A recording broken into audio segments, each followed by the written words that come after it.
নমস্কার বন্ধুরা, শুভরাত। এখন রাত্রির 8:30 বাজে। অনন্যা রান্নাঘরের রেসিপি নিয়ে চলে এসেছি। কড়াই বসিয়ে দিয়েছি, তেল দিয়ে দেবো।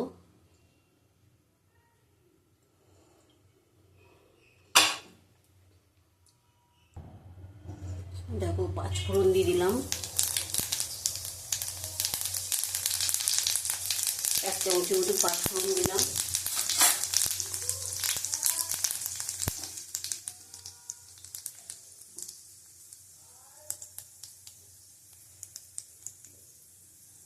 আলু দিয়ে দিলাম।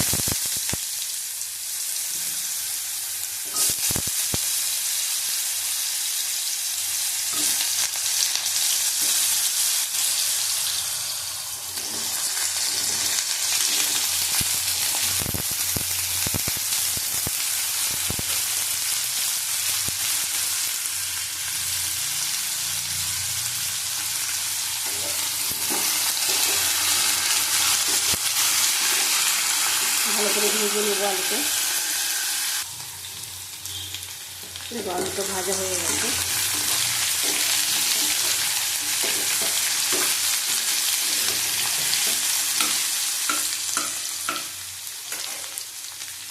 পেঁয়াজটা দিয়ে দেবো।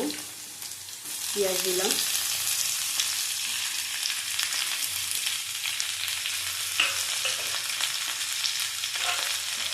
একটা লঙ্কা ফাটিয়ে দিলাম, 3টে গোটা দিলাম।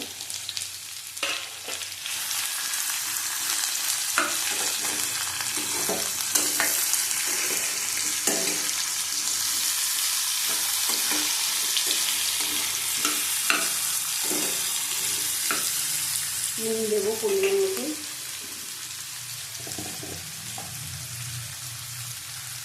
নুন দিলাম পরিমাণ মতো, 2 চামচ দিলাম।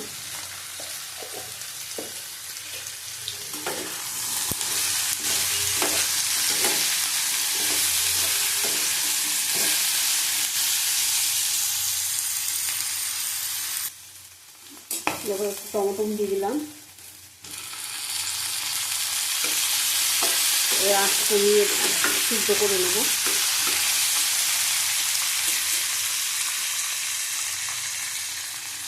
অল্প কাশ্মীরি লঙ্কা গুঁড়ো দিলাম, হলুদ দেবো না।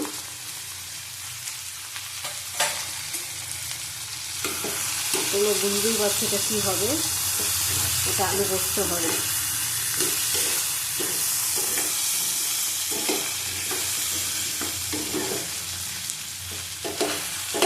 আঁচ কমিয়ে ঢেকে দেবো।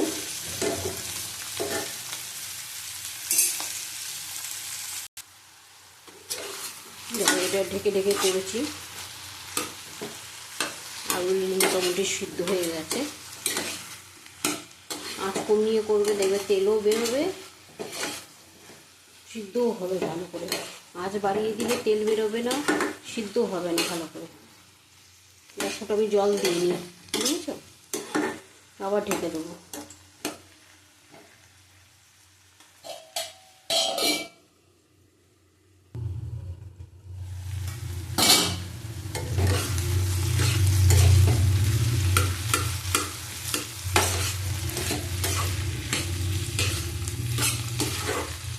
দেখো, আমাদের কষানো হয়ে গেছে। আমি কিন্তু হলুদ দিইনি, পাকা লঙ্কা দিয়ে করেছি, টমেটো দিয়ে। অল্প করে জল দেবো, পোস্ত পরে দেবো, সিদ্ধ হয়ে যাক আলু। আবার ঢাকা দিয়ে দেবো। দেখো, আলুগুলো সিদ্ধ হয়ে গেছে। পোস্ত দিয়ে দেবো। এবার পোস্ত দিয়ে দিলাম।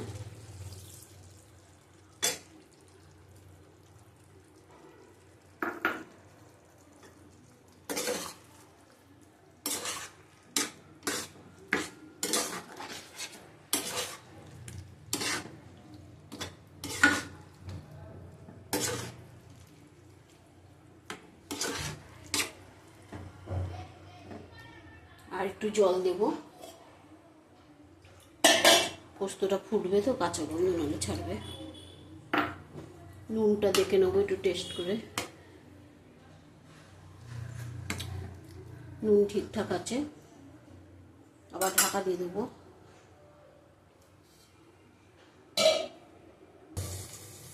দেখো পোস্ত আমাদের রেডি হয়ে গেছে। আমি এই অবস্থায় নামিয়ে দেবো, কেন পোস্ত বসে যাবে। আমাদের নামিয়ে দেখাচ্ছি। দেখো পোস্ত আমাদের রেডি। আজকে অনন্যা রান্নাঘরে রাত থেকে খাওয়ার ডিনার। আলু পোস্ত, মুগ ডাল সিদ্ধ আর ডিম ভাজা। তোমাদের দেখাবো, সবই দেখাবো। রাখছি, টাটা, শুভরাত্রি।